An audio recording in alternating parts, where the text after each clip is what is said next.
Y entonces se tiraba a sus pies y le mordía en los pies. Ya era una cosa muy extraña porque mi perra jamás, y además nunca lo ha vuelto a hacer en la vida, y era solo con ella. Que venía mucha gente y a nadie se lo hacía, solo era a ella.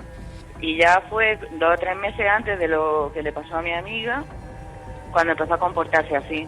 Y los días ya anteriores, la semana cuando pasó el accidente, el perro ya estaba fuera de sí totalmente. Ya se asustaba, se metía el rabo entre las patas, salía corriendo y se escondía. Y hasta que ella no se iba de mi casa, el perro no volvía a salir. ¿Y qué le ocurrió a tu amiga? Pues mi amiga tuvo un accidente de tráfico con otras 3 personas más y fallecieron 3, y se salvó su hermana, la que mi perra jamás le hizo nada parecido. José era mi tío, que José había tenido un accidente en la mina. Y entonces, bueno, bajó en compañía de un vecino, bajaron a la mina estaba, pues no lo sé, a 12 kilómetros así, más o menos, de la tierra donde estaba trabajando mi abuelo, y cuando llegaron, pues ahí estaba el Morey. Y el Morey nunca había estado allí porque nunca había ido en compañía de José. El de esta noche, amigos, es un programa de reconocimiento. En efecto, en este programa vamos a reconocer que los animales parecen tener capacidades que los seres humanos hemos perdido. He hecho un pequeño guiño porque en vez de programa dice libro, el volumen que tengo en las manos. Dio mucho que hablar entre etólogos, biólogos, zoólogos, especialistas. El título lo dice todo: de perros que saben que sus amos están camino de casa. Rupert Sheldrake. Hemos podido entrevistarle y creo que es importante que le escuchéis, porque ya desde hace un tiempo os veníamos avisando. Nada tan cercano a nosotros como determinados animales. Quizá el perro, el primero que se domesticó. ¿Hay alguna raza especial de perros que tiene facultades psi?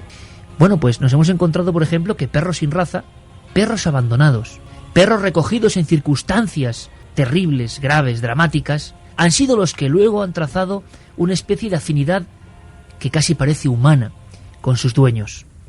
Decía Sheldrake en su trabajo famoso de perros que saben que los amos están camino de casa, que ha encontrado, después de estudiar casi 5.000 casos, escuchad bien amigos, 5.000 casos, ha encontrado 3 claves o 3 grandes apartados. La telepatía. Animales, nos centramos en perros, repito, que adivinan que los amos están a punto de llegar.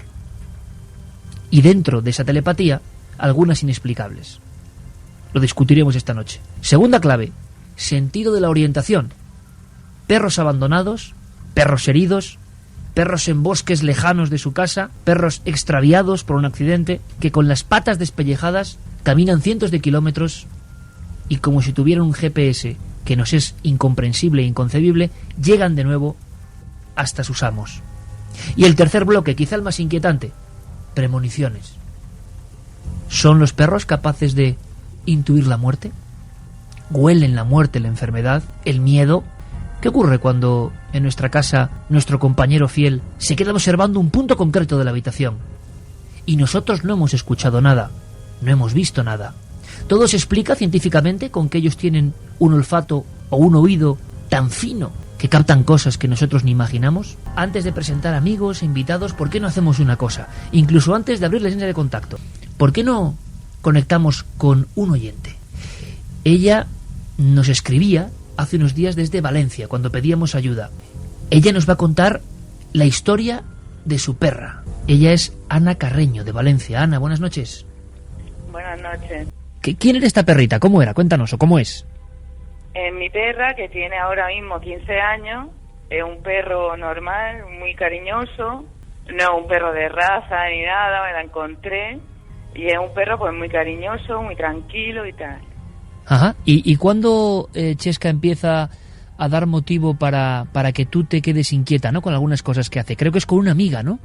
Sí, yo tenía una amiga que se llamaba Mara, y esta amiga venía a mi casa normalmente, y el perro al principio con ella, pues bien, se subía, tal, le hacía pues fiestas a la chica esta, y un día, de repente, pues vino esta chica a mi casa y el perro empezó como a ladrar, a gruñir y a llorar. Era una mezcla entre las 3 cosas.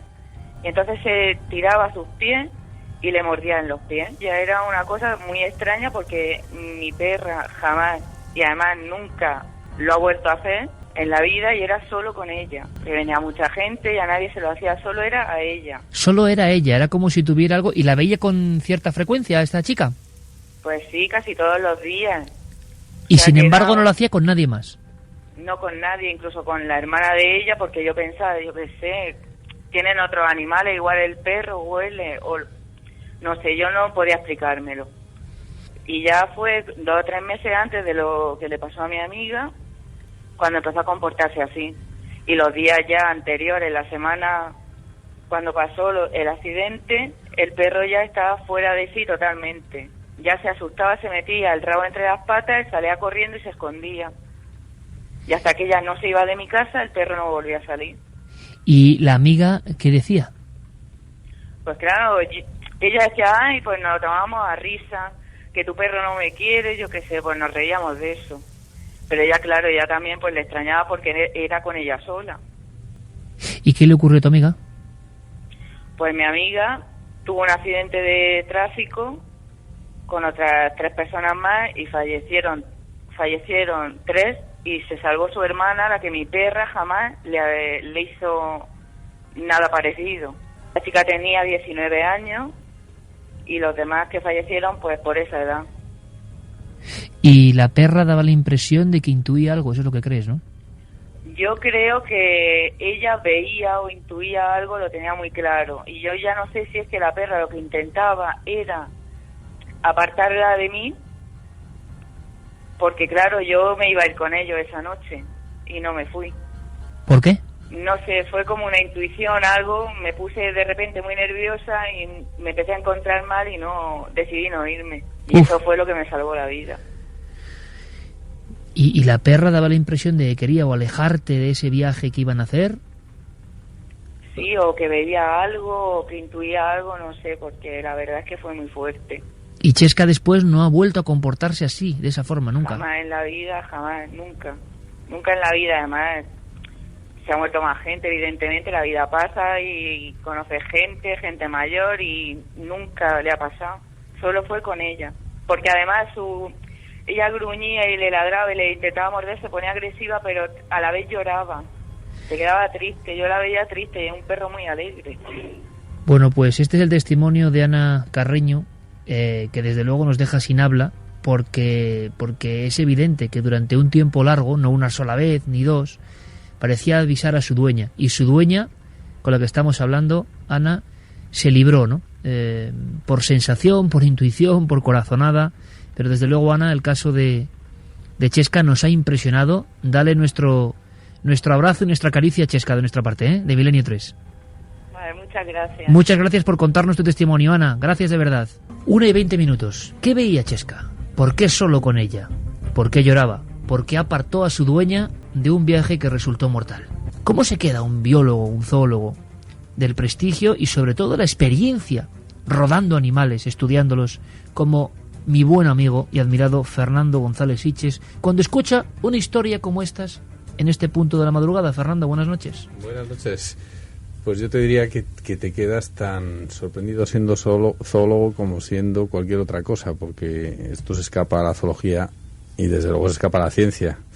Y a lo largo de la noche hablaremos porque, en cualquier caso, la parte científica, si cualquier científico tiene perros, y en mi caso yo tengo una perra y llevo muchos años con ella, pues sientes que hay comunicaciones que no las explica la pura ciencia todavía. Habrá tiempo para que la ciencia dé una explicación, pero desde luego que hay una comunicación, que hay algo más. Eso yo creo que cualquiera que tiene perro y tiene una buena relación con el perro lo nota, o con un gato.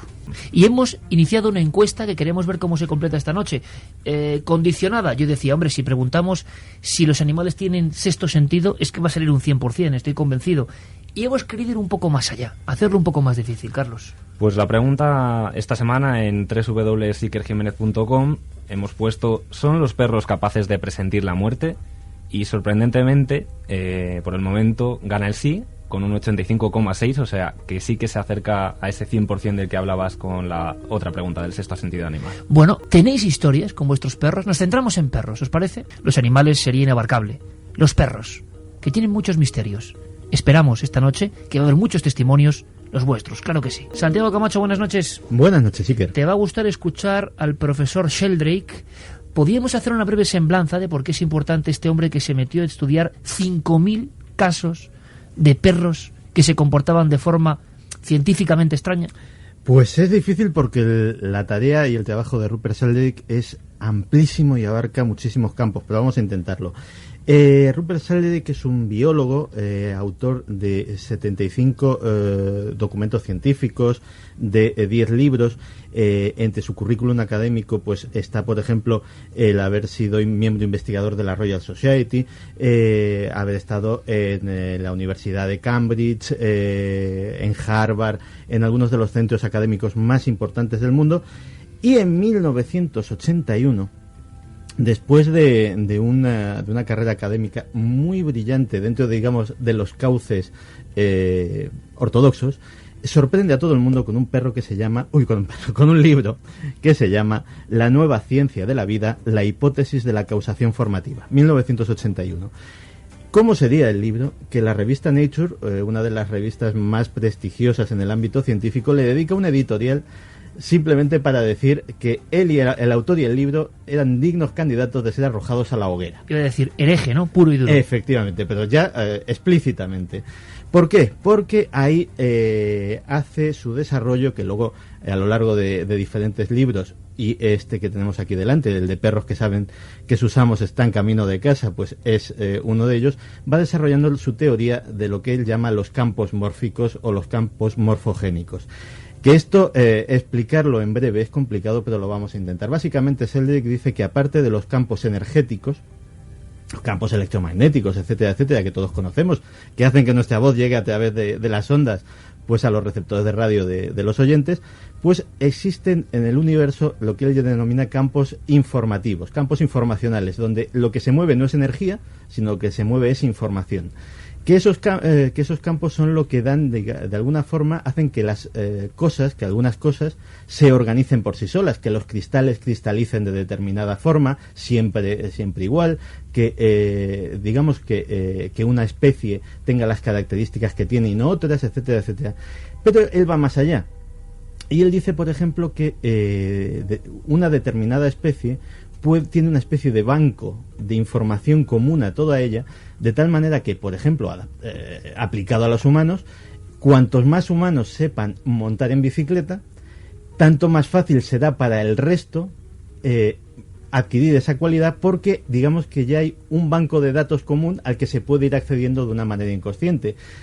Si una especie, por ejemplo, tiene un depredador que aparece en una zona y pues individuos de esa misma especie en otro lugar alejado, años después tienen contacto con ese mismo depredador, pues de alguna forma ya saben lo que es y sabrían cómo enfrentarse a él. Un conocimiento que está ahí, una especie de archivo acásico o junguiano donde se accede y está una serie de informaciones que van desarrollándose en diferentes especies. Efectivamente, y lo que hace Sheldrake es no solamente, a pesar de todas las críticas y de bueno, en determinado aspecto, ponerse muchas trabas a esa carrera académica tan brillante que tenía, es no solamente eso, sino intentar demostrarlo y intentar divulgarlo. Aparte de, por ejemplo, estos experimentos con perros, de los que seguramente nos va a hablar ahora en la entrevista, pues también es muy célebre, por ejemplo, por otro libro que decía 7 experimentos que podrían cambiar el mundo, que era una especie de hágaselo usted mismo de la parapsicología. Era una cosa muy sencilla, de cosas muy comunes que uno podía hacer. Por ejemplo, alguna vez lo hemos dicho en estos mismos micrófonos, estamos en una cola, la cola del cine, la cola del metro, etcétera, etcétera, y miramos fijamente a la nuca del señor que está no delante de nosotros, sino 2, 3, 4 puestos más allá. Y se gira. 9 de cada 10 veces. Es algo que se puede, si queremos incluso tabularlo estadísticamente y hacer un tratamiento medio científico del experimento, podemos hacerlo y nos sorprenderían los resultados. Y claro, él dice lo siguiente: no hay contacto físico de ningún tipo, no hay intercambio de energía, y obviamente de materia tampoco, los sentidos no son excitados por nada. ¿Por qué sabe que le estamos observando? Entonces tenemos, la ficha sería, Santi, un biólogo que se puso a investigar y que su prestigio lo dejó ahí, digamos, entre bastidores, cuando decidió adentrarse en esas facultades inexplicadas que ocurren en la existencia. ¿Te parece que le escuchemos? Claro que sí. Vamos a escuchar a Sheldrick hablando de ese sexto sentido. Sí, podemos llamarlo sexto sentido, o podemos llamarlo intuición o instinto. Lo primero que intenté hacer en mi libro fue averiguar qué es lo que hacen realmente los perros cuando sus dueños están llegando a casa. Muchos gatos lo hacen también, y algunos caballos, loros y otros animales. Por lo que lo primero era determinar que esto es real, que no es rutina. Y los experimentos que hemos hecho nos muestran que es real, que los perros saben cuándo sus dueños llegan a casa, incluso cuando viajan en taxis o coches no familiares para ellos. Los perros también lo saben y esperan.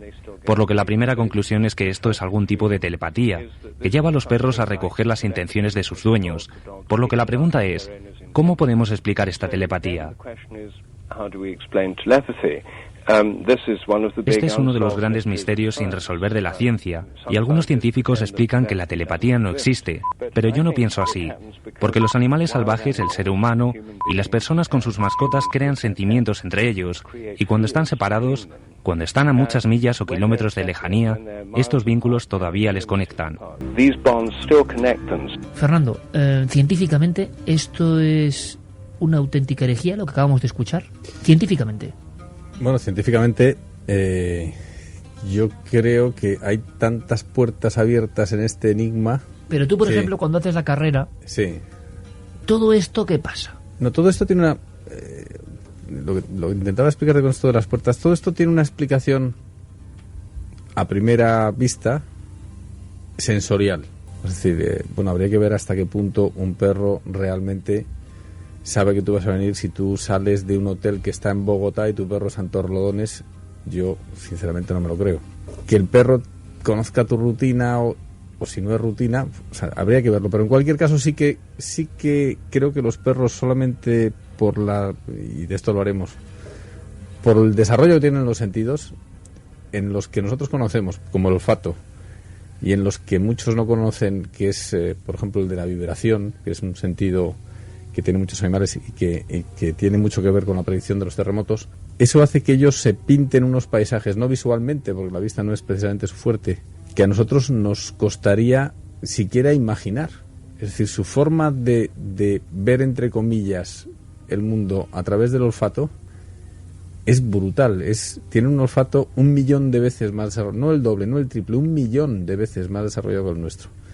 Eso hace que sean capaces de percibir un terremoto que se produce al otro lado de un océano, por los gases que emana la Tierra cuando hay esas fricciones telúricas enormes. Sale al ambiente gases como el radón y ellos lo perciben, ya te digo, a cientos, a miles de kilómetros. Entonces eso hace que se cree un abismo entre los animales y nosotros en la explicación del mundo que les rodea, que muchas veces es muy difícil de interpretar.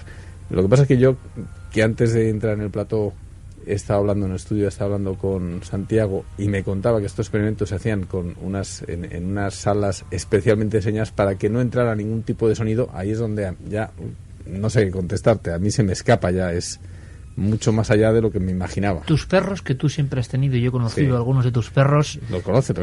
Conozco. ¿Saben que llegas a casa y en ocasiones parece muy difícil? ¿Es el olor que lleva una persona, que es como un código que ellos interpretan, o qué demonios es? Yo no tengo la sensación de que de que mi perra sepa que yo llego a casa, o si lo sabe, como es algo habitual. Yo sabes que, como bien sabes, trabajo en casa, salvo que me vaya de viaje realmente lejos, pero cuando voy a llegar, si está en un viaje mucho tiempo y lejos, sí noto que puede conocerlo, pero también lo puede interpretar por la excitación que hay en casa. Viene papá, lo entienden. O sea, los perros y muchos otros animales son muy listos y se meten en tu familia y perciben, o sea, cosas como decimos todos los que tienen perro, y tú también tienes uno. Hablan contigo sin voz, sin palabras, pero se comunican contigo, ¿no? Entonces yo no creo que sepa cuando llego todos los días, ni que me perciba, pero sin embargo sí creo que hay cosas que no te explicaría jamás desde el punto de vista científico, de esa transmisión de que notan tu estado de ánimo, notan que incluso cuando te encuentras mal, sin manifestarlo, sin que se lo perciban tus hijos ni tu mujer, y el perro nota que no estás fino, como digo yo. Yo creo que eso, ahora mismo han sentido una especie de afinidad miles y miles de amigos que dicen, mi perro sabe cómo me encuentro, y aunque no sea con acciones físicas exteriores, sino en mi estado de ánimo. Quiero que, antes de que ahondemos en estas historias, escuchéis otro testimonio, por favor. Creo que tenemos ya conexión con Indalecio en Moncada, en Valencia, porque nos escribió con una historia, una de tantas, son seleccionadas, y luego Fermín y Carlos nos traerán muchas más, de esas ya que yo creo que dejan sin habla. Es la historia de un Fosterrier, por cierto, uno de esos encontrados en la calle, que parece que trazan, ¿no?, una especial amistad con sus dueños. Luego Santi nos puede contar, porque tú te encontraste un perrito o te encontró él a ti. Vamos a escuchar con este programa. Indaleci, buenas noches. Hola, buenas noches. Es una historia diferente a las demás, Indaleci, porque empieza también con una serie de tragedias, ¿no?, en tu propia familia. Sí. Cuéntanos un poco cómo empieza todo, por favor. Sí, nada, pues mira, bueno, el perro lo teníamos desde pequeñito, lo encontramos en la calle, lo recogimos y estaba en casa, ¿vale?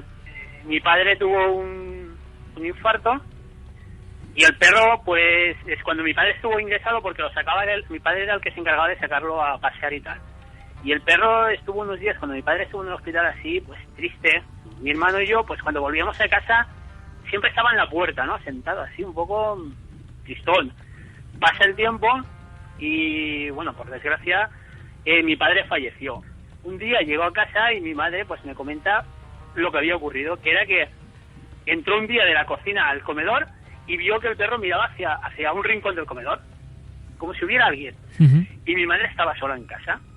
Entonces, claro, mi madre, la verdad, se asustó un poco porque fue un poco impresionante ver al perro mirando a algo. Vio que había como si fuera algo. Incluso había veces que estábamos, a lo mejor estaba sentado en el sofá yo mirando la tele y de repente él estaba mirado hacia acostado y de repente, ¡pam!, levantaba la cabeza, ¿sabes?, como si viera a alguien, y se quedaba mirando y al rato volvía a acostarse en el sofá. Había veces que cuando llegaba la hora de salir a pasear, pues el perro iba hacia donde mi padre tenía su digamos, cuartito de herramientas. Uh-huh. Y el perro iba hacia allí, se sentaba y se quedaba sentado mirando hacia el cuartito. Bueno, pasó el tiempo también y por desgracia también mi madre falleció también. Sí. Uh-huh. Y bueno, cuando falleció, pues lo mismo, ¿no? Estuvo 3 o 4 días ingresada mi madre en el hospital, el perro lo notaba porque se le veía triste, no tenía ganas de salir. ¿Se comportó exactamente igual que como con tu padre? Sí, o sea, cuando mi madre estuvo ingresada era exactamente igual. Llegabas a casa y estaba allí el perrito sentado esperándote, como si esperara a que le dijeras cómo estaba mi madre o mi padre, ¿vale? Y bueno, pues esto fue en noviembre cuando fallece mi madre. En febrero mi hermano pues lo lleva a una revisión del veterinario porque le había notado un pequeño bulto, que era un tumor. Entonces lo lleva, lo tratan y le dicen pues que el perro pues podría durar 2-3 meses porque era un tumor que estaba avanzado. Pero el perro aguantó desde febrero hasta casi, pues eso, noviembre. Uh-huh. Y justo cuando mi madre hizo el año que falleció, el perro falleció también. Y luego lo increíble, Indaleci, es que no es lo normal, ¿no? Lo que nos has contado hasta ahora ha pasado en otras ocasiones. Lo alucinante es que tú tienes una familia, ¿no? Vas ampliando tu familia y es, creo, tu hijo pequeño. Cuéntanos, por favor, tu sobrino. Mi hermano tiene un niño que tiene 3 años, ¿vale? Él no conoce a Trotsky. Y una tarde me dice mi hermano que estaba él con la mujer en el comedor, cuando el niño ya tenía un añito y medio, una cosa así. Y dice que estaban en el comedor y de repente el chiquillo, empieza a decir Trotsky. Entonces mi hermano se queda así mirando y dice, ¿Trotsky qué? Y le dice, Trotsky, y le señalaba hacia la puerta del comedor de casa de mi hermano. Y la mujer le pregunta, ¿pero Trotsky quién es? Y le decía, un perro. Y le señalaba. Y mi hermano, claro, mi hermano y la mujer se quedaron así un poco... Impresionados, me imagino. Impresionados, claro, porque que de repente el nano, sin conocer al perro, sin haberlo visto ni nada, señalando hacia la puerta del comedor y diciendo un perro, pero es que lo más impresionante ya fue que cuando le dijo, ¿pero cómo es? y le señalaba pues la altura de un Force Terrier, quiero decir, de 2 palmos de alto. Y decía, así de alto, y decía, ¿y cómo es? ¿De qué color es? Y decía, blanco y negro. Y Bueno, el nano no lo había visto nunca. Y tu hermano en ese momento, me imagino que, vamos, ¿cómo se quedó Pues, tu hermano?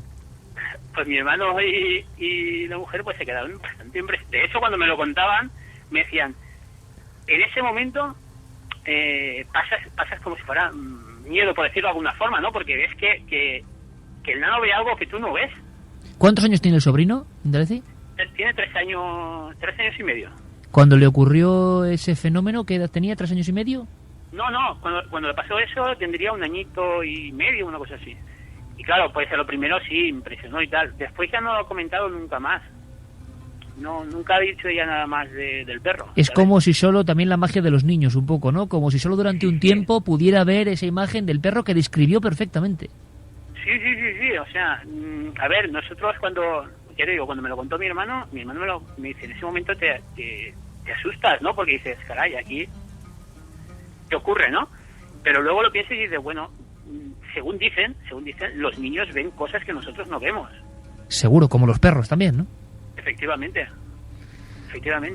Pues de verdad, Indaleci, que es una historia alucinante que tiene el doble componente, ¿no? El perro que se comporta como nos han contado muchos oyentes esta noche, pero al mismo tiempo, y esto es lo realmente importante de esta historia, los niños, un niño muy pequeño logra identificar con nombre y con descripción a Trotsky, al que le enviamos un abrazo allá donde se encuentre. Indaleci, muchas gracias por contarnos tu testimonio, amigo. Gracias a vosotros. Muchísimas gracias, un abrazo. Pues, qué decir, impresionante de verdad, es decir, porque aquí se unen yo creo que los dos grandes enigmas vivientes que habitan en nuestras casas, que son los perros y los niños, y que tienen mucho más en común de lo que parece. Es una historia absolutamente emocionante y la verdad es que me ha dejado impresionado y me ha traído muchos recuerdos, porque cuando estábamos hablando antes de estos perros que saben de que sus amos están camino de casa, me estaba acordando de Bolilla. Bolilla llegó a nuestra casa, era huerfanita, su anterior ama había fallecido, su marido pues no quería conservarla porque le traía recuerdos, era el perro de ella, era una Yorkshire pequeñita, y llegó a nuestra casa a través de un amigo, y yo como inconsciente la cogí, era muy jovencito, la cogí, me la llevé, mi madre aceptó a regañadientes, nunca olvidaré aquella primera noche que pasó allí llorando porque estaba en su nueva casa y se iba cada 2 por 3 a la puerta, yo me la cogía, me la metía en la cama, pero bueno, el caso es que con el tiempo, a pesar de que fui yo el que la llevé a casa, mi madre fue la que tuvo un vínculo especial con ella, era su perrita y era muy faldera, era realmente el vínculo entre las dos era tremendo. Y a mí me salvó de muchas porque, lógicamente, era pues un jovencito de 18, de 20 años y cuando no estaba mi madre en casa, pues me dedicaba pues a los pequeños excesos que se dedican los jovencitos de 18, de 20 años, que si me fumo un cigarrito, que si me subo a la novia. Pero había algo absolutamente matemático.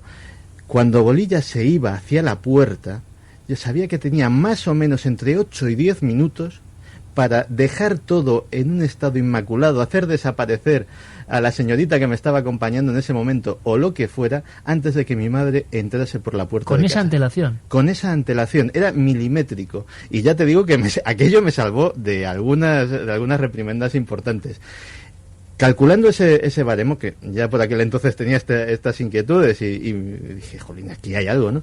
Mi madre debía de estar bien a gusto, si venía en transporte público debía de estar a un buen par de kilómetros y si venía en taxi o en coche, pues incluso a más distancia. Es decir, muy difícil que supiera de una forma física que venía, ¿no? Fernando, esta historia desde luego conjunta los niños y sus visiones, por eso lo hemos elegido, por lo extraña, ¿no? Y el perro absolutamente presente, incluso después, ¿no? de haber fallecido. A mí la historia de que sea el niño el que presenta, o sea, que el perro presente al niño o a tu madre. Entra dentro de lo lógico, ¿no? Entre comillas. Dentro de lo lógico, lo de los niños que ven o presienten o saben el perro, ¿Te imaginas al niño señalando la altura del perro, no? Yo es que me imagino eso en mi casa y me salgo corriendo, vamos. me da el susto definitivo. Esa parte se escapa al tema, se escapa a la zoología, eso es uno de los misterios. Eso es como los espíritus en general, pues ya sea de un perro o de una persona, es un tema fascinante.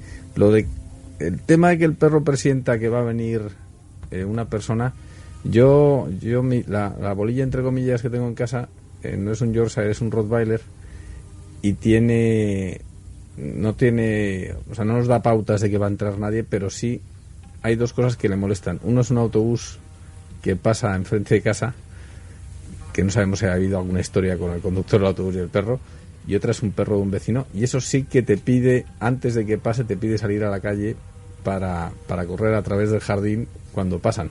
O sea que eso, evidentemente... Tiene ese reloj biológico muy interno. Pero yo creo que más que un reloj biológico es que o lo huelen o lo notan.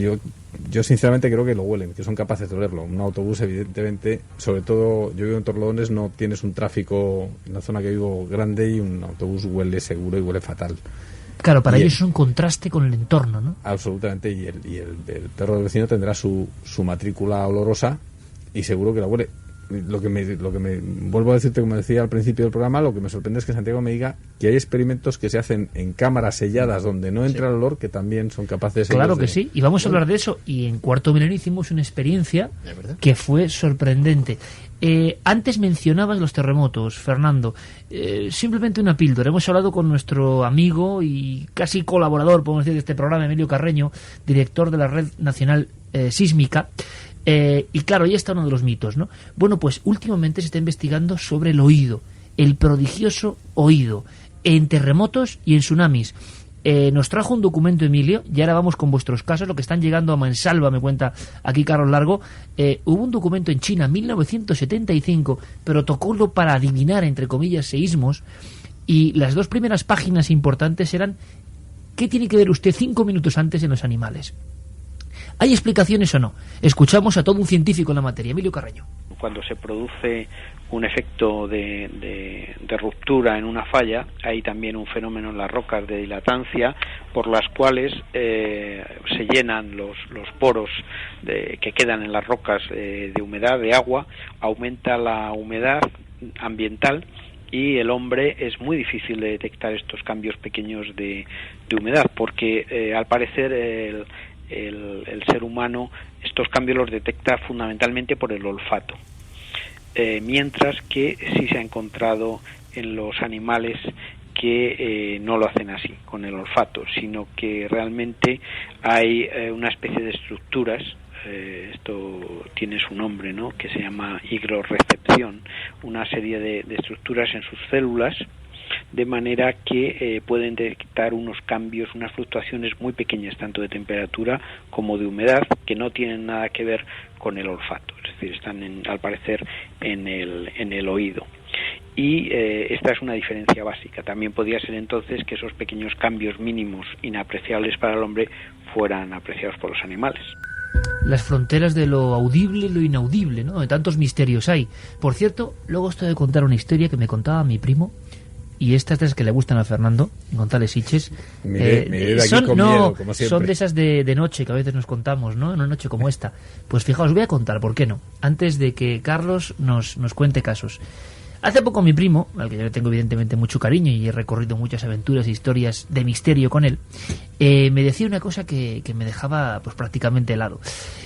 Muchos seguidores de Cuarto Milenio recordarán que hace bien poco poníamos una voz psicofónica, una voz grabada, creo que en una iglesia de Francia, y era la típica inserción no grabada ex profeso, sino que una pareja de novios, si no me equivoco mal, estaban allí tranquilamente con la cámara de vídeo, y al ver lo grabado en sus vacaciones, resulta que en el momento de estar en esa iglesia, en una zona donde había sepulcros, sale de una forma perfectamente audible, además, la voz de un niño, que no sabemos si dice corred.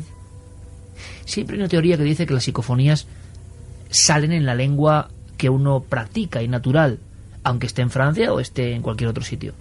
Corred o un nombre en francés, tampoco lo sabíamos, pero era la voz de un niño muy pequeño bastante audible. Contaba a mi primo que estaba él viendo, además de tener una lesión de espalda y estaba en la cama, con su pequeño perro, un Yorkshire, al lado. Además, muy cachorro, de unos 2 meses y medio, 3 meses, y que acaba de llegar prácticamente a casa. Y entonces, viendo la tele tranquilamente, ¿en cuánto salió ese sonido? El perro empezó a recular hacia él como protegiéndole de algo, empezó a ladrar con una furia impropia para un cachorro, empezó a rasgar la sábana ladrando sin parar durante todo el tiempo, repetimos varias veces la psicofonía, y con ese ademán de proteger al otro. Y yo recordé, mi primo lo contaba impresionado, pero yo recordé que con perros míos me ha ocurrido estar en el despacho, estar repasando documentos, y a veces son psicofonías. Esa psicofonía que pusimos, sea lo que sea, yo creo que es algo real. No estoy diciendo que sea un espíritu, estoy diciendo que no creo que haya ningún fraude. Será lo que sea, pero esa gente la ha grabado sin ningún afán de nada.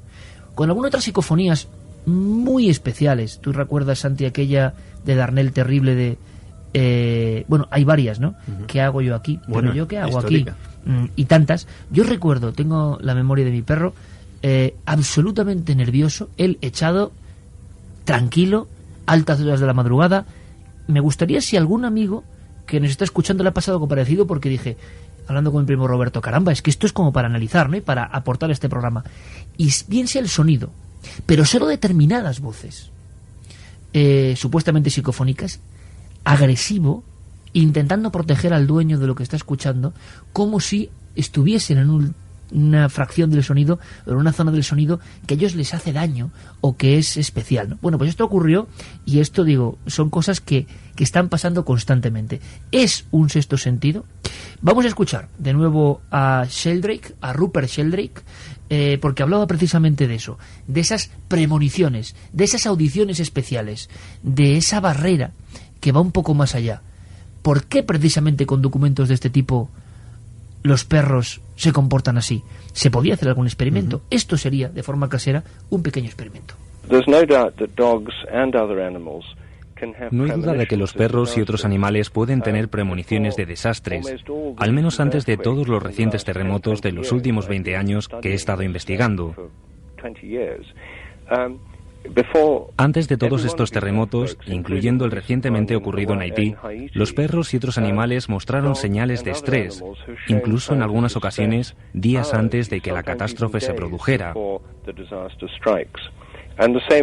Y lo mismo ocurrió antes del gran tsunami de hace unos pocos años, por lo que hay algo que pueden sentir. No sabemos cómo pueden saberlo, pero lo hacen. Creo que no hay duda de que los perros y otras especies animales pueden tener premoniciones de desastres y son mucho más sensibles a ellas que los seres humanos. ¿Qué sabemos del perro? ¿Cuándo se transformó el lobo que dicen en perro y se convirtió en parte de nuestra familia? Yo creo que no sé. Hay cifras 100.000 años que lees y que comentábamos al principio del programa. Yo sinceramente creo que no hay una fecha definida en la separación, como pasa con tantas otras grandes ramas. Ahí tenemos la nuestra, que seguimos cambiando la fecha prácticamente cada mes. Pero lo que sí que está claro es que desde que nosotros empezamos a ser sociables y casi a ser especie, necesitábamos esa ayuda, esa protección y ese consuelo también, ¿por qué no?, sentimental del perro. Es curioso cómo se produjo ese encuentro, ¿no? Porque es uno de los grandes encuentros de la humanidad, ¿eh? Es que yo creo que cuando se produce el encuentro, ni el perro era el perro que vemos ahora, era mucho más salvaje, ni el hombre era el hombre que vemos ahora. Debe ser un ser humano bastante más salvaje que el que vemos ahora, y que es difícil. Que ya lo es. Pero por lo menos de forma natural, sin las armas actuales, pero desde luego mucho más salvaje. Y se necesitaban mutuamente. Y hubo una conexión curiosa y efectivamente una conexión que yo creo que ha ido agrandándose conforme nuestras dos especies han ido evolucionando juntas. A mí hay un caso que me gusta mucho, que es, y que además he tenido la oportunidad de ver, que es cuando te hablan de los aborígenes australianos, que también tienen una historia bonita de colonización de lo que es el continente australiano, la gigantesca isla de Australia, que se traen a los perros antecesores del dingo. Ahí han tenido una especie de paso atrás, el perro se ha separado, o ha ido cambiando hacia un el perro. dingo es un perro un poco de aspecto todavía más feroz y un poco salvaje, ¿no? Es un perro que, si lo ves, tiene un aspecto absolutamente de perro. Un perro muy fuerte, porque es un perro salvaje, como bien dices, pero que le pones un collar y lo paseas por la Castellana y la gente no sabría diferenciarlo creería que es una raza no muy muy común, pero vamos, absolutamente perro. O sea, no te creas que tiene unos rasgos distintivos salvajes. Y sin embargo, los aborígenes siguen teniendo perros y el dingo sigue, o sea, se separó. Fue como un hijo que decidió emanciparse y se separó de los aborígenes. Y curiosamente, entre las dos, aborígenes y dingos tienen una relación no llega a ser mitología, pero en sus pinturas, en sus escritos y hablando con ellos, los aborígenes le consideran casi como un hermano perdido de su grupo, ¿no? O sea, tienen una relación con él, que tiene una relación muy fuerte. Es un animal muy especial para ellos. Los aborígenes temen al cocodrilo poroso, temen a los fenómenos de la naturaleza que le pueden dañar, y casi adoran a los que les soportan como alimento, como es el barramundi, el pez gigantesco y tal. Pero al dingo lo tienen como un hermano animal, es decir, que le tienen un cariño. Hay una relación que se nota que de orígenes, cuando llegaron a la isla con el perro con ellos, con ese dingo que hay ahora con ellos, ya había esa relación, esa empatía entre las dos especies. Tú lo has dicho, empatía. Yo no sé qué pensáis, pero pienso que no hay en la historia de la humanidad una relación con otro animal, porque otras son más de utilidad, más evidentemente calóricas, de carne. Tuvo que ser un gran encuentro. Se ha hablado de muchos encuentros en la antigüedad, el encuentro y la empatía, y de repente la sociedad, perros y hombres, tuvieron que ocurrir ciertas cosas bien extrañas. Vamos a hacer una cosa, porque en la segunda hora vamos a indagar y mucho en esos experimentos que tanto le interesan a Fernando, en experimentos efectuados en la Guerra Fría. Sí. Vamos a tener muchos testimonios a viva voz. Pero ¿qué está llegando, Carlos? ¿Qué está llegando? Porque es mucho y es un experimento auténticamente sociológico, humano y de los perros. Pues están llegando un montón de experiencias al 27640, a la página web de cadenaser.com también, y al correo electrónico milenio3@cadenaser.com. Y por ejemplo, Imo nos contaba: tengo un perro y él sabe muchas cosas, sabe cuando viene alguien conocido, sabe también si alguno se encuentra enfermo y se pone a cuidarlo. Es increíble, pero cierto. Perros y enfermedad, luego lo comentamos. ¿Detectan algo? ¿Huelen algo? ¿Se comportan de cierta forma con la gente más débil? Elena de Madrid nos decía: el perro de mis tíos en un pueblo de Segovia estuvo enfermo cuando fallecieron mis abuelos. No parecía el mismo, estaba triste y no ladraba. También nos comentaban: en mi pueblo hay un perro que va a todos los entierros, es el primero que llega y el último que se va. ¿Por qué lo hace? En la segunda hora nos van a recordar la historia de 3 perros españoles célebres, pero célebres que algunos tienen monumentos: Perro Moro, Canelo y Paco. Y Paco, en Madrid. Ya veréis qué historias.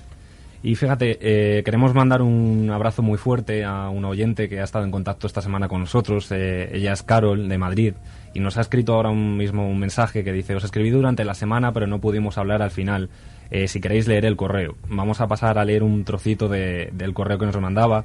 Nos decía que nos quería hablar de su perro Pipo, que era un Shiatsu de 14 años, y que nos contaba una anécdota. El 22 de enero pasado falleció el padre de Carol, nos contaba, después de estar desde antes del verano decayendo en su salud y con la cabeza casi perdida, por lo tanto ausente de casa físicamente. Pipo en principio era de parte de su hermano, o sea, el dueño real era Julián, el hermano de Carol. A él se lo regalaron por un cumpleaños hace 14 años y el dueño es él, pero durante el día, al trabajar su hermano, pues se lo quedaba el padre de Carolina. Él le ponía de comer, le hablaba, le atendía, total que era como una adoración mutua entre ambos. Tuvieron que ingresar al padre de Carolina en junio en una residencia geriátrica por problemas de comportamiento hacia ellos. Y pues Pipo rápidamente notó la ausencia de su padre. Se le acusó más la falta de apetito, la desgana, con lo que su hermano pues lo tuvo que llevar al veterinario, y al llevarlo el animal estuvo varios días allí sin comer y le detectaron un cáncer en un riñón y una anemia bastante agudizada. Nos comentaba que que el cáncer parece ser que sí que puede ser que se le estuviera desarrollando, pero no había dado tantas señales. Nos dijo que el martes le habían operado, que le habían extirpado el riñón y que que no le habían dado muy buenas noticias, pero aún así que esperaba que Pipo le diera todavía muchos lametones. Desgraciadamente, se ha puesto en contacto con nosotros y ha fallecido hace muy poquitos días. Historias de animales y de la muerte también, evidentemente. pero todo eso va a ser dentro de unos minutos, después de las noticias, experimentos, sensaciones, sexto sentido, supuestas apariciones y detectaciones de cosas que solo ellos pueden ver, dossier sobre nuestros mejores amigos aquí en Milenio 3. Basé mi investigación en un extenso archivo de casos. Tengo más de 5.000 historias sobre hombres y sus perros y otros animales. Y tenemos más de un centenar de casos donde los perros parecen presentir la muerte de sus dueños o accidentes serios, cuando sus dueños están muy lejos y cuando los perros no tienen capacidad de saberlo de ninguna manera. En algunos casos muestran señales de miedo extremo o intranquilidad. Por supuesto, este es un área en el que no podemos hacer experimentos, por lo que todas estas pruebas tienen que estar basadas en hechos espontáneos, pero hay muchas y han sido recogidas durante mucho tiempo en todo el mundo. Y estoy seguro de que estas experiencias son profundamente fiables y que esto realmente ocurre en algunas ocasiones. 2 y 8 minutos, ni más ni menos que el doctor Rupert Sheldrake. Nos lo contaba Santiago Camacho al inicio de la primera hora en este dossier especial. Un científico de mucho prestigio que hace 30 años de repente bifurcó su camino de la ciencia más oficial o más mecanicista y empezó a indagar en eso que todos hemos vivido. ¿Hasta qué punto es realidad? Seguramente aquí la verdad está muy dividida entre quienes convivimos con perros y lo sentimos y las personas que igual lo ven de una forma más alejada. Pero observando lo que está pasando en las líneas de contacto hoy, nos damos cuenta de que muchísima gente tiene experiencias con perros. Y sobre todo, experiencias con perros propios. Fuera la tertulia que se ha montado, evidentemente yo le he preguntado a Fernando y se lo volveré a preguntar para que todos lo escuchéis. ¿Qué hay en ese lenguaje de los perros? ¿Por qué esa afectividad especial que no la hay con otros animales? Aunque hay todo tipo de mascotas. Pero ¿por qué esa relación casi humana? La gente llora a sus perros muchas veces en este mundo actual más que a sus familiares. Niños, ancianos, contaban anécdotas de parejas que lloran juntas, que han estado separadas y vuelven para dar el último adiós a su perro. ¿Qué hay de afectividad? ¿Es la expresión, los ojos, los comportamientos, los movimientos? ¿Qué hay en los perros que despiertan en nosotros un afecto tan especial? Vuelvo a remitirme a ese momento que tuvo que ocurrir en algún instante de la historia antigua, el instante en que el cazador, acostumbrado, pensadlo amigos, a un mundo hostil, donde todo tenía que tener un producto, un provecho, y el perro, todavía semisalvaje. ¿Qué pasó para el encuentro de esas dos especies prodigiosas? Por cierto, Carlos, ¿tienes que decirme cómo va la encuesta? Hemos lanzado una pregunta, había una balanza muy desequilibrada, y la pregunta era bastante fuerte. Pues efectivamente, la pregunta era, ¿son los perros capaces de presentir la muerte? Pues ahora mismo las cosas están así. Un sí, 85,4, un no, 14,6. Pues sin duda podemos decir que es la encuesta prácticamente más inclinada hacia un lado. Y a un lado que hablamos de predecir la muerte, que es quizá lo más fuerte, lo más extraño. Por cierto que, me vais a permitir, 2 y 11, que mande un fuerte abrazo a Carmen, nuestra compañera, que como veis no está aquí, porque ella, ya sabéis que de vez en cuando se coge la cámara y se marcha a investigar por esos mundos y, en fin, nos traerá seguramente imágenes y testimonios alucinantes. Y un abrazo muy especial para nuestro compañero Juan G. Vallejo. Un abrazo muy especial, él sabe por qué. Fernando, vamos a ver, ¿por qué estos pequeños o grandes animales? Santi tiene un perrito muy pequeño, yo también, pero tú tienes Rottweilers. Tú me contabas fuera que intentan hablar. ¿Qué pasa con la relación que hay con los perros que no la hay con ningún otro animal? ¿Qué ocurre? ¿Qué clase de afinidad tenemos ahí muy profunda? Bueno, yo creo que somos dos especies muy sociables, que quizá por ahí viene también el origen de nuestra común unión. Y cuando uno de los dos se queda huérfano o se separa de su grupo y necesita, porque somos especies que necesitamos a la manada, al grupo, a la familia, especialmente cuando es el lobo el que se queda huérfano, porque en los casos contrarios, simplemente porque nosotros tardamos mucho más en desarrollarnos, es más complicado. Pero cuando tú le das ese afecto que él necesita, él te hace su familia, y ahí es donde empieza el lobo a ser el lobo, como te contaba en el descanso. Sería lo mismo, hizo Félix Rodríguez de la Fuente, el siempre recordé mencionado aquí, una experiencia con lobos pequeños. Si nosotros cogemos un cachorrito de lobo, ¿pasa lo mismo? Exactamente lo mismo, se convierten en un perro, pero cuidado, en un perro sin la evolución doméstica que ha tenido el perro, es decir, un perro o un lobo que te ha hecho su familia, pero que te va a tratar como a su familia. Y ellos no hablan, como decíamos antes, no hablan castellano, no hablan ni razonan como nosotros. Ellos tienen sus códigos, y entonces yo tengo una buena amiga, o mejor dicho, tengo un amigo que su exmujer, estuvimos precisamente con lobos descendientes de los lobos de Félix, estábamos rodando documentales, y los lobos eran mansísimos, estaban con nosotros, eran casi actores, y esta chica vino a visitar el rodaje y tenía el periodo, y la loba jefa, digamos, la preferida del macho de la manada, sin mediar provocación, sin mediar gruñidos ni avisos, se acercó y le dio un mordisco en el cuello y se salvó, le cortó la yugular y se salvó, porque teníamos, o sea, le hizo sangraba como sin parar, y se salvó porque estaba al lado de un hospital. Eso es un lobo. O sea, ahí salta algo que en un perro sería difícil. En un perro te pasa lo mismo. Si tú coges yo, como bien decías, tengo una Rottweiler, y anteriormente he tenido otra Rottweiler, y anterior otra Rottweiler, y estoy enamorado de la raza. Y ya sabes la fama terrible que tienen. Y yo, mis hijos, soy además un histérico en el tema de la seguridad con mis hijos. O sea, no soy para nada. Cuando tú coges a un Rottweiler, o a un San Bernardo, o a un Terranova, todos estos perros que parecen que son unos buenazos, pero que son muy potentes, y los educas en la violencia, en que no vean a gente, en que esté atado, en que les educas mal, como a las personas, pues consigues que sean unas bestias. Son una esponja de todo lo que ven. Son una esponja de sentimientos y de trato. Entonces, si tú coges un Rottweiler, yo te lo digo por experiencia, que son perros pastores de origen, tú lo coges, tienen su rebaño, cuidan de su rebaño, y lo tratas normal. En casa no paran de entrar amigos y hermanos, primos, y el perro es como, o sea, con la gente que conoce es un encanto. Otra cosa es que venga alguien con malas intenciones, que lo que no son es tontos. ¿Lo mismo detectan? que las personas. ¿Detectan cómo viene la gente? Pues sí, les puedes engañar. Es más difícil engañar a un perro, yo creo, que a una persona. A ti te pueden engañar con la labia, pero luego también tienes... Los perros, yo creo que son capaces de un lenguaje, leen tu cuerpo, tu tensión. Nosotros en el fondo no somos más que física y química. Bueno, creo que somos algo más, pero digamos que en el mundo material somos física y química.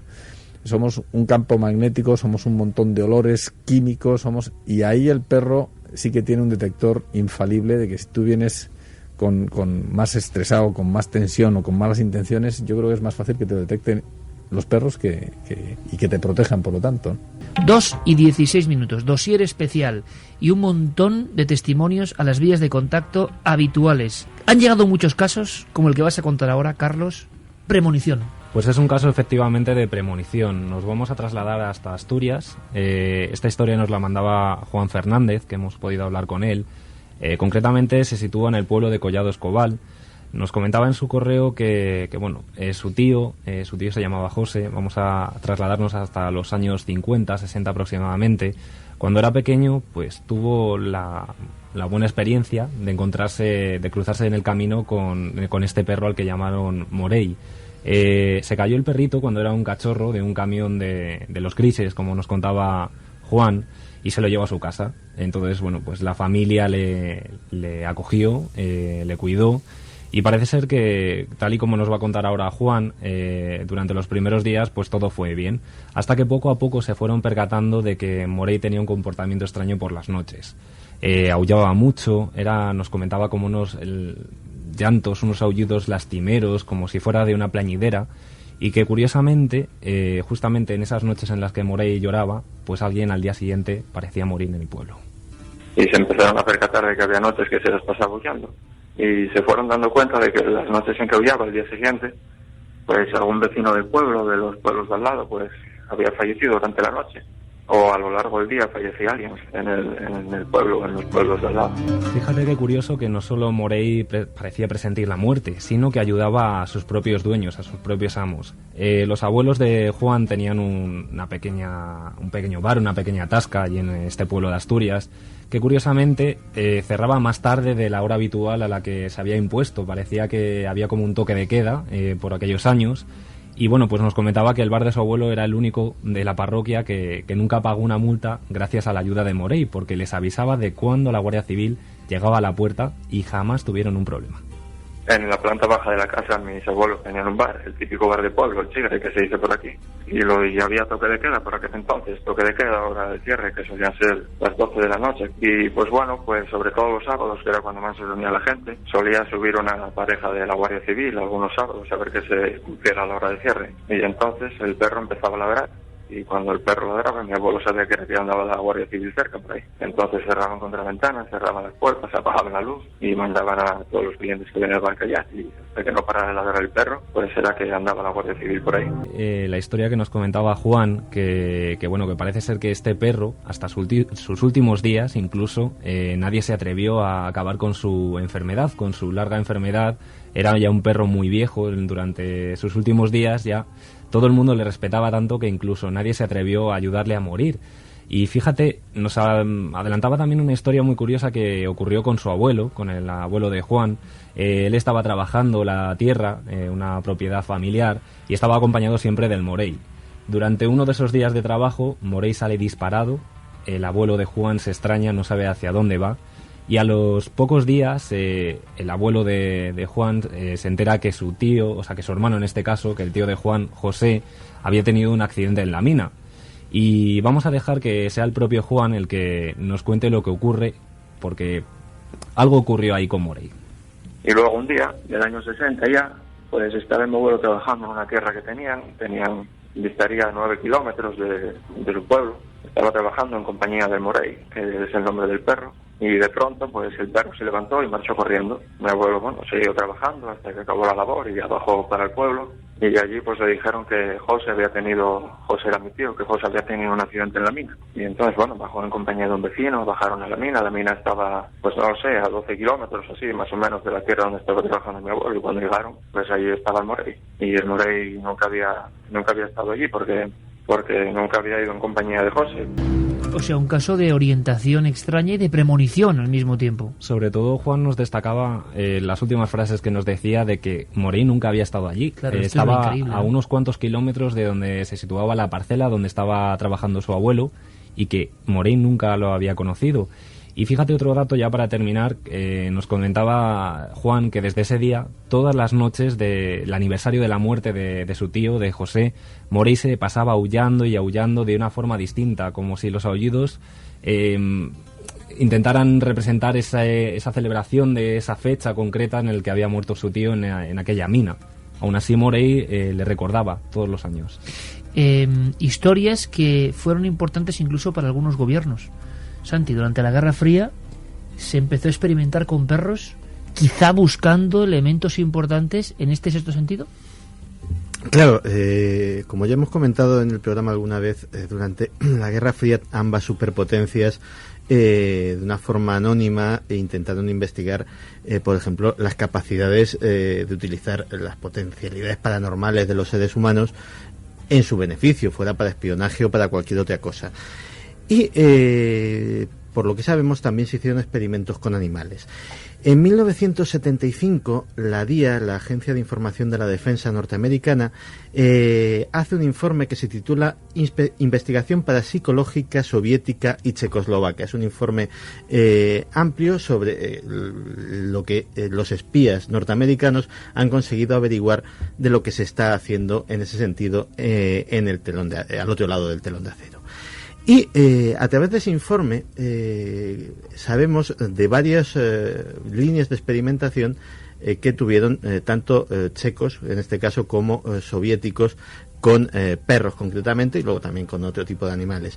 Por ejemplo, había un tal doctor Bekhterev de la Universidad de Leningrado que estuvo investigando las capacidades telepáticas de los animales y concretamente de los perros. Para eso, lo realmente curioso es que recurrió a un artista circense que se llamaba Durov, que su número era con perritos amaestrados, era el típico número con caniches, que sigue el arito, la pelota, más o menos nos hacemos todos cargo.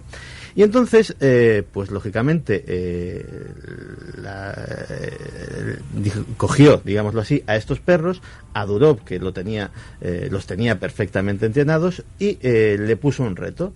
Le dijo, mira, vamos a intentar que los perros hagan el número o hagan diversas órdenes, pero tú los vas a ver a través de un cristal, los vas a ver a través de una pantalla, de un cristal, de un espejo falso. Ellos no te van a ver a ti y tú les intentas transmitir las órdenes mentalmente.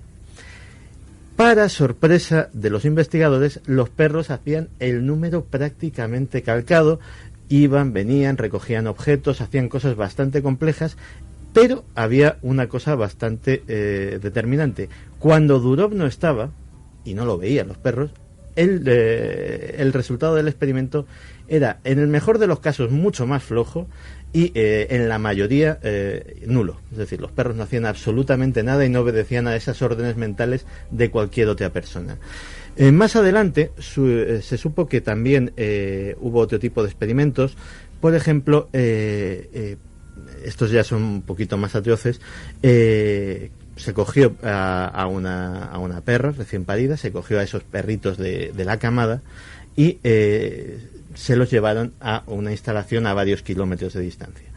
Una vez allí, a la perra se le pusieron unos electrodos en el cerebro para hacerle un encefalograma y se fue ejecutando uno tras otro a los perritos para ver qué pasaba. Lógicamente se cronometraban con cronómetros sincronizados ambos momentos, el encefalograma y la muerte de los cachorros, y se comprobó que había alteraciones perfectamente visibles en el encefalograma de la madre en el momento en que los cachorros eran asesinados, pero hasta tal punto que los investigadores soviéticos fueron incapaces de determinar si la reacción era anterior o posterior, aunque solo fuera en un segundo. Es decir, era tal la sincronía del momento de la muerte del cachorro con la reacción de la madre que era absolutamente imposible de discernir. Luego, más tarde, lo intentaron y tuvo también éxito con conejos, pero esta vez la distancia era tal que los cachorros estaban en un submarino nuclear. Hablamos también con nuestro amigo, parte de la familia de Milenio, evidentemente, zoólogo, biólogo y director de documentales de Explora Films. Ha rodado muchos animales y imagino que también muchos perros, aunque habitualmente nos llaman la atención siempre los animales más exóticos. Un perro sería incapaz, ¿no?, de estas atrocidades. Un perro, yo lo digo... Porque es escalofriante, ha contado Santi, hasta qué punto la avaricia humana... ¿se siguen haciendo cosas así en algún lugar, Fernando? Se siguen haciendo cosas así, por desgracia se siguen haciendo cosas así hasta con personas, ¿no? O sea que nosotros somos una especie que somos capaces de todo, pero pasa en todas las especies. Me preguntaba si los perros o los cánidos salvajes, porque yo he rodado, más que perros domésticos, he rodado bastantes perros salvajes, que si eran capaces de hacer esto. Y me pasa con todos los animales. Yo creo que dentro no se puede generalizar. ¿Los hombres son buenos o son malos? Pues lo mismo los perros o los licaones o los doles de la India o los lobos. Los hay buenos, malos, vagos, simpáticos, antipáticos. Tienes personalidades dentro de los animales. Lo que está claro es que los únicos que tenemos el desarrollo intelectual para hacer este tipo de experimentos somos los seres humanos, para hacer este tipo de experimentos, o sea, los mejores y los peores. Ellos no tienen posibilidades, pero sin embargo, si ves, por ejemplo, que cuando, no es que experimenten, pero cuando tú ves a un leopardo o un guepardo coger una cría de gacela Thompson y llevársela viva y parece que hasta la cuida, la lame, no sé qué, para ponérsela a sus hijos y que sus hijos aprendan a cazar, y la gacela se intenta ir y él la coge con la pata y la vuelve a traer sin hacerle el menor daño, simplemente para que sus hijos sí que aprendan a matarla, ¿no? Le damos una especie de interpretación humana que no es la correcta, ¿no? Nosotros, como te decía, o sea, ellos lo que no hacen otra cosa que seguir las leyes de una naturaleza que les obliga a matar para sobrevivir, pero nosotros sí que somos capaces de darle 10 vueltas de tuerca a ese tornillo y hacer que, pues eso, probar con experimentos esto que ha contado los perros, que yo creo que nos ha puesto a todos los pelos de punta, ¿no? Vamos a hacer una cosa. Hay muchos más testimonios, muchas más historias. Ahora viene Fermín Agustí con una de presencias, pero si os parece, podemos saber qué sigue opinando la gente. Carlos, algunos casos más, mientras entra Fermín con la información que viene desde Paterna. Estamos recorriendo toda España para traeros casos y voces. Pues mira, por ejemplo, Ángela desde Asturias nos decía: hola amigos míos, mi perro Nessie salvó la vida a mi hija de un intento de suicidio. Gracias por vuestro programa. Mi perrita bulldog inglés, que murió hace 2 meses, hacía de niñera de mi hija, me avisaba cuando mi hija se despertaba y no paraba de ladrar. En el Cementerio General de Valencia hay un perro enterrado con su dueño. Cuando este falleció, el perro fue hasta allí, se tumbó sobre la tumba. Cuando pusisteis la semana pasada las psicofonías, mi perro empezó a aullar aterrado, nos cuenta otro oyente. Esto me interesa, porque son muchos, lo que era un detalle, me lo recordaba mi primo, que recuerdo que me contaba, porque claro, en nuestra familia hemos convivido con perros siempre, recuerdo que buscando setas, me contaba otra experiencia con otra perra, que le salvó de caer por un terraplén, le avisó, era algo absolutamente imposible de ver, como una falsa hondonada. Me ha recordado esto de perros que intentan salvar, intentan proteger, y luego los sonidos. Por lo menos 3 o 4 ocasiones yo he visto que los perros se les eriza el cabello, se ponen en una situación de intentar protegernos ante psicofonías, y compruebo que otros oyentes también lo han vivido. Por ejemplo, también Jorge Mateo nos decía: buenas noches, milenarios, en el pueblo de mi madre ocurre una cosa bastante curiosa. Los abuelos del pueblo, entre ellos mi madre, dicen que cuando los perros aúllan por la noche durante esa noche o al día siguiente fallece alguien del pueblo. Me enteré porque una vez durmiendo en casa de mi madre le comento que los perros del pueblo no paraban de aullar y mi madre me contestó que alguien iba a morir en el pueblo y al día siguiente murió una vecina. Tradición absolutamente española esta, ¿eh? Y la asociación a ese aullido o a ese lamento con la muerte. Seguimos también, por ejemplo, José Hurtado nos dice: los perros son seres increíbles. ¿Cuántas historias hay de perros que cuando mueren sus amos los esperan en urgencias y luego se quedan en sus tumbas hasta que mueren de hambre y pena? Y gente que ha fallecido, que no ha salido, creo que es el caso que vais a contar luego, y el perro se tira ahí semanas, yendo diariamente o no moviéndose directamente del lugar, esperando a su amo porque no ha salido. Por ejemplo, Raquel Vázquez nos decía: lo de la telepatía es asombrosamente cierto. Todas las mañanas mi padre saca a pasear a mi perra, con lo cual es lógico que lo espere, pero lo asombroso es que adivina las veces en que yo, que la saco muy de vez en cuando por la tarde, tengo la intención de sacarla. Si me estoy arreglando para salir a la universidad o para dar una vuelta, no muestra interés en mí, pero si tengo la intención de sacarla, me está esperando en la puerta. Bueno, en fin, casos increíbles. 27640, palabra clave milenio, milenio3 con número @cadenaser.com y en la web de la cadena Ser. Y gracias porque estáis participando en un auténtico experimento sociológico que casi nadie hace y que vemos que esto es realidad y podemos cuantificarlo. ¿Encuesta? Pues la encuesta ahora mismo: ¿son los perros capaces de presentir la muerte? 86,8% que sí, un no 13,2%. Ahora vamos a hablar con un científico, digamos, que ve perros todos los días, brevemente, pero quiero que me comenten lo que pasa por su consulta. Fermín Agustí, compañero, buenas noches. Hola, buenas noches. Traes una historia de esas que también sobrecoge porque es presencias. Aquí la protagoniza una presencia. Los perros ven algo. Sí, bueno, antes que los perros lo ven una chica que se llama Maika y su madre, ¿no? Dicen que tienen una presencia en su casa. Ah, o sea, que ellos en su casa ya están viviendo fenómenos extraños. Sí, ellos ya saben que existe esa presencia, no saben explicarlo. De hecho, me cuenta que posiblemente piensan que sea la madre, bueno, la abuela de esta chica. Y, bueno, de repente, bueno, encuentran a un perro abandonado, lo recogen. Que esto se repite, Fermín, Carlos, Santi, Fernando, siempre. O sea, hay un porcentaje con estos perros que viven cosas que han sido abandonados o que vienen, no digamos de ir a comprar el criadero, sino que se han cruzado en la vida de alguien, que es increíble. Pues en este caso se repite. Y, bueno, cogen al perro y cuando ya este se hace mayor, ¿vale? Ven como que él también siente la presencia. Entonces se pone a llorar o sale corriendo o no quiere entrar en las habitaciones en las que ellas saben que ha entrado la presencia, ¿vale? Por ejemplo, cuentan unas situaciones que cuando ven que entra en una habitación la presencia, intentan llevar al perro hacia allí y el perro no quiere ir. O sea, pero es un caso de gente que ha visto cosas y que el perro se comporta, digamos, que asumiendo esas cosas extrañas.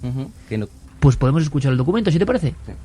Hace ya bastante tiempo, para unos 12 o 13 años, teníamos un perrito que encontramos en la basura y en mi casa pasaban cosas, teníamos como una presencia o algo así, es que no sabía explicar lo que era. Se veía como una especie de nube blanca que no tocaba el suelo y nunca hemos sabido lo que era. Mi madre cree que podría ser su madre, pero no lo sabemos. Y cuando veíamos esa presencia, mi madre y yo, que éramos las que la veíamos, pues el perro se ponía muy nervioso, había habitaciones a las que no quería entrar. Y hubo una cosa muy graciosa que pasó, que es que la presencia esa estaba en un sofá y el perro estaba acostado en ese sofá. Entonces se despertó de repente y se puso a mirar hacia donde estaba la presencia, mirando de arriba hacia abajo y llorando hasta que la presencia se fue y el pobre perro dejó de llorar. Aquí estábamos todos, Fermín, pensando que es extraordinario el caso del perro, pero claro, lo de la nube blanca pasando por la casa es como para pensarlo dos veces. Acabo de recibir un mensaje de Carmen Porter firmado así y que le gustaría mucho estar en el programa, evidentemente, porque ella, vamos, ha currado muchísimo en la documentación que estamos manejando, pero la investigación es lo que tiene, y es impredecible. Lo que dice es a ver si gano el sorteo, que ya sabemos que no podemos ninguno de los integrantes participar, pero es que el sorteo es importante. Recuérdalo, Carlos. Pues sí, sorteamos 4 lotes de la película Shutter Island, que se acaba de estrenar, la dirige Martin Scorsese y la protagoniza Leonardo DiCaprio. Agradecemos de nuevo a Vértice Cine que nos haya enviado estas 4 lotes compuestos por 4 camisetas de la película oficial y 4 bolígrafos muy curiosos que, bueno, como decíamos, no vamos a desvelar la forma que tienen. Boli jeringa. Efectivamente, ahí ya la has dicho, Iker. Son muy curiosos. Yo soy de los que me ponen la mano aquí, me la tengo que quitar y tengo que decirlo. Santi, por cierto, toda una serie de historias que relacionan las presencias, los lugares encantados, entre comillas, hasta el punto que se convirtió por parte de Harry Price y de los primeros investigadores de temas extraños, llevar perros como parte del material de detección.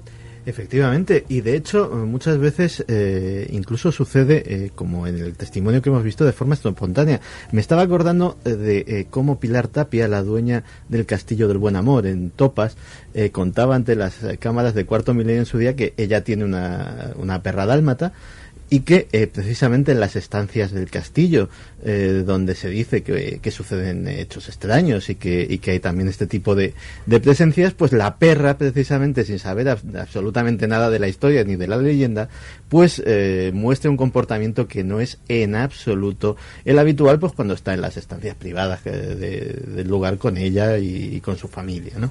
La verdad es que los animales tienen una sensibilidad para estas cosas absolutamente increíble.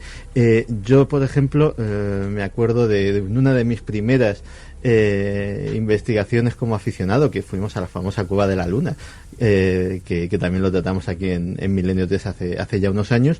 Pues a alguien se le ocurrió efectivamente bajar a un perro. Y pues íbamos en nuestro coche con el perro del voluntario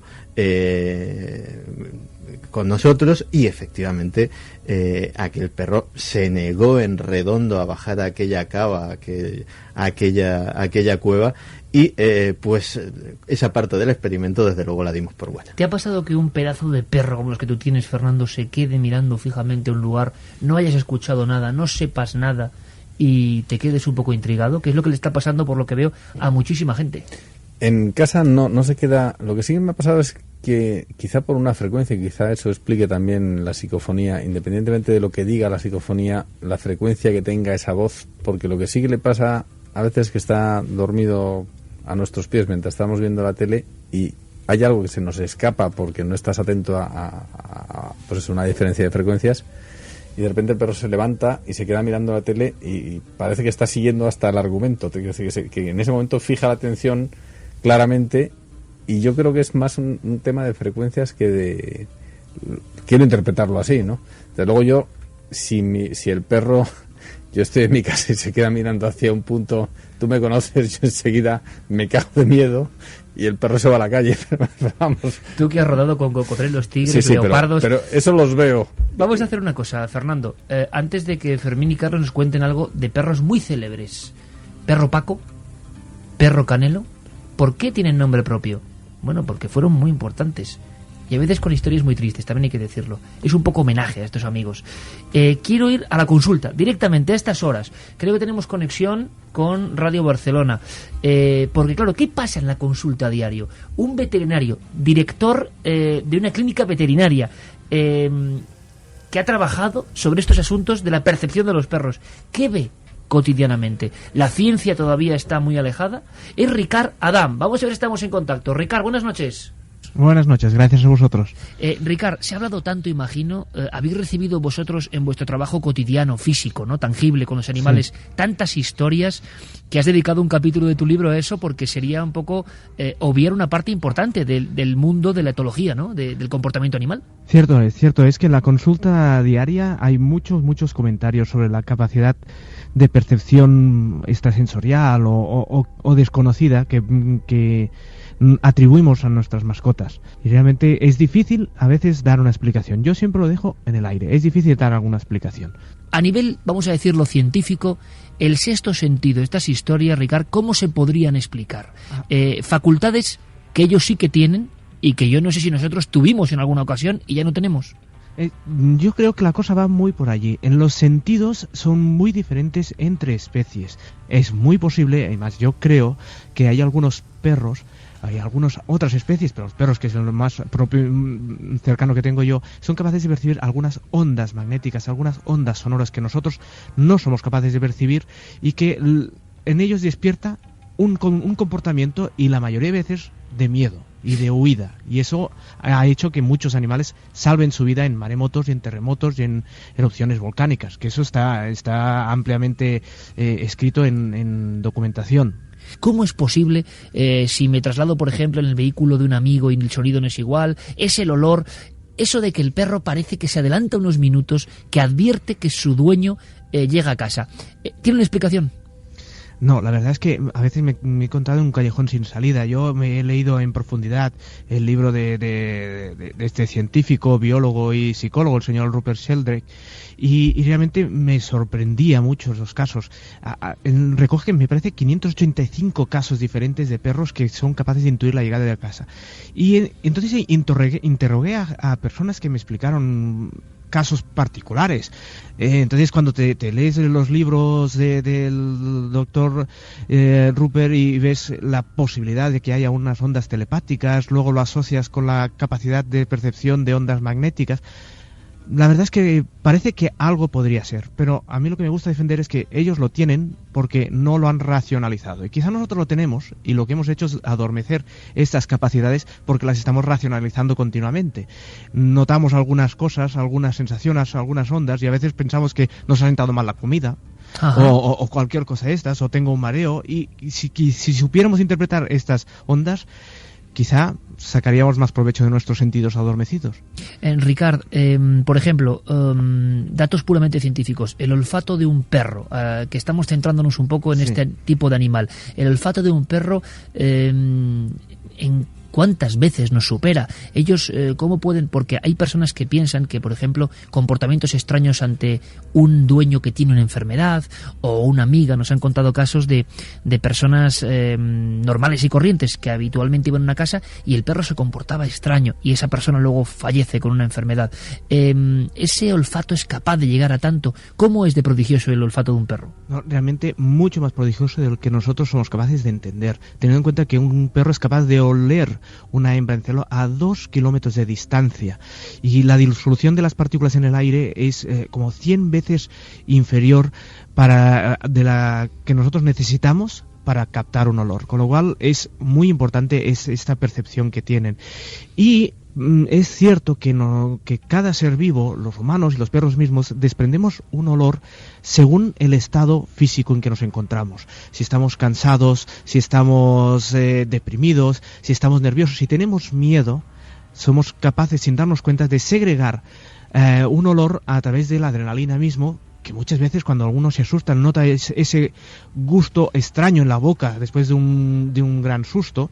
Eso es la adrenalina, y estoy muy seguro que esa adrenalina se esparce también en el ambiente, y el perro es capaz de intuirlo, y esto lo he visto. Cuando la gente tiene miedo, el perro lo percibe y se pone alerta, con lo cual cuando una persona se pone enferma también cambia su olor. Cuando una persona quizás se acerca a la muerte, que eso es un estudio que se hizo también, es posible que cambie también el olor o los mensajes oloríficos que puede dar, y eso un perro estoy seguro que es capaz de percibirlo. Hay una cosa que le da mucho miedo a la gente que vive con un perro, por ejemplo, están solos con su perro y de pronto se queda mirando un punto fijo de la habitación, no se ha escuchado nada ni se ha visto nada. Ricard, lo mismo, ¿algún tipo de explicación lógica para estos comportamientos que a nosotros nos llaman mucho la atención? Eso es lo más difícil. Ellos también deben tener su pequeña capacidad de imaginación, y cuando oyen ruidos que no son capaces de colocar en sus casillas de qué tipo de ruido es y qué importancia le tengo que dar, es muy posible que se queden mirando, concentrados, intentando estudiar de dónde reciben ese ruido que nosotros no hemos oído o no estamos oyendo porque tenemos capacidades auditivas diferentes. Con lo cual, no siempre es necesario buscar que hay algo que no vemos, sino que quizá en el entorno no hemos percibido algunos estímulos que ellos sí que perciben. El origen de los estímulos, cierto es que podría ser otro. Bueno, lo dejaré allí. Desde luego, porque lo que nos interesa es ese comportamiento que nos puede parecer inusual y que es tan familiar, porque nos han llegado muchos casos también de esos comportamientos anómalos de los perros o tan familiares, por ejemplo, que sorprenden. Se ha dicho muchas veces que científicamente no tienen memoria o capacidad de acumular, digámoslo así, un aprendizaje, y estamos viendo a diario que hacen cosas perfectamente aprendidas, que cuando incluso se les quita alguna de esas rutinas ellos se extrañan. Y sobre todo, Ricard, una cosa que ha insistido todo el mundo, ese comportamiento a veces tan humanizado, o que nosotros vemos tan humano, que casi no parecen ya ni animales sino especímenes con emociones y con comportamientos casi idénticos a los de sus dueños. No sé si se ha exagerado mucho, si la gente ha humanizado en exceso a sus perros, o realmente es que tienen esa emotividad. Sí, no, yo estoy convencido, y eso ya lo dejo claro, que los animales tienen sentimientos. Eso está muy claro. Se ha discutido mucho eso, Ricardo, durante mucho tiempo, ¿no? Sí, hay escuelas científicas que lo han negado por completo, ¿no? Exacto, está muy discutido. Por eso lo pongo ya de antemano como es. Yo creo que sí. Los perros, al convivir con las personas y teniendo en cuenta que la evolución a lo largo de la vida del perro, la ontogenia del perro, está muy clara. Hay una época en que nacen y tienen un imprinting, que aprenden a primera vista algunas cosas, como explicaba Konrad Lorenz con los gansos que lo seguían. Luego hay un proceso de aprendizaje social, aprenden cuál tiene que ser su pareja social, cuál tiene que ser su pareja sexual. Todos estos procesos de aprendizaje nosotros los hemos cambiado, porque los llevamos a casa justo cuando son cachorros y están empezando su evolución, su ontogenia, con lo cual aprenden comportamientos más parecidos a los nuestros y responden a estímulos más parecidos a los nuestros que a los suyos propios. Un perro, quizá cuando ya ha vivido toda la vida con personas, no sería capaz de comerse una res cruda, que es su forma de alimentación normal, sino que irá a comerse un cocido, porque es lo que le han dado en su casa. O sea, hay un proceso de humanización, entre comillas. Perfectamente posible, pero no tenemos que olvidar que sus capacidades son diferentes, con lo cual hay muchas cosas que nosotros queremos que hagan y que no son capaces de hacer, y otras que hacen y no nos damos cuenta de que se lo estamos enseñando, como el perro que ahora está se ha hecho muy famoso en internet, que un japonés le ha enseñado a reír. ¿Sí? Pues no es la primera vez que lo veo muchos perros, muchos más de los que la gente se piensa, que sonríen, porque aprenden que cuando una persona está contenta, cuando le transmite buenas vibraciones, enseña los dientes, o sea, sonríe. Y lo que aprende es que si yo estoy contento y quiero que mi amo esté contento, le voy a sonreír. Y enseña los dientes. Yo esto lo he visto en mi consulta propia. Con lo cual, la capacidad de aprendizaje del perro hace que hagan muchas conductas muy humanizadas. No que ellos sean humanos, sino que están haciendo conductas copiadas de las nuestras. ¿Creéis, por la casuística de tratamiento puro y duro en el mundo veterinario o en la etología, que saben o que eligen muy bien dónde colocarse y dónde evitar colocarse, y que eso puede ser una información interesante para nosotros?